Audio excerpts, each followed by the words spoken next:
this is Shelly from Frugal Family Home, and today I have an easy sugar cookie recipe for you that doesn't need to be chilled.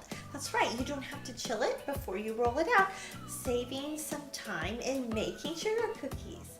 So let's get started and I'll show you how easy they are to make. Shortening to the bowl, or you can use butter or coconut oil, and then the sugar will go in along with some vanilla and finally some almond extract.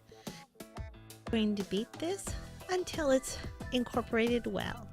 To this we're going to add an egg, and we're going to mix it well to really beat the egg in until the mixture is a little fluffy.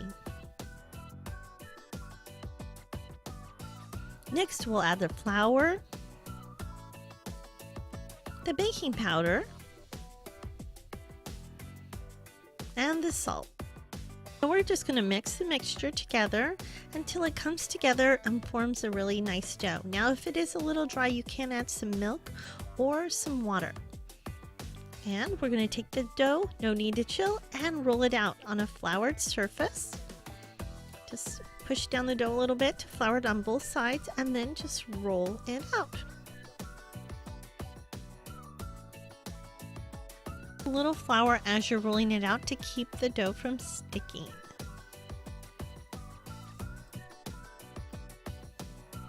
And we want to roll it out to about 1/4 of an inch to 1/8 of an inch. And then we'll use our cookie cutters to cut the cookies up.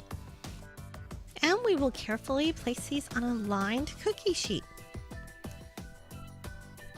We'll bake these in a 375-degree oven for 8 to 10 minutes and then move them to a cooling rack to cool.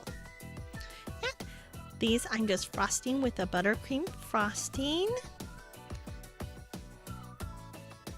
And they hold up to frosting really well, and adding a few sprinkles to decorate them. What's great about these cookies is they can be decorated for any holiday you'd like. That's it. That's how easy these sugar cookies are to make. And you don't have to chill them before you roll them out.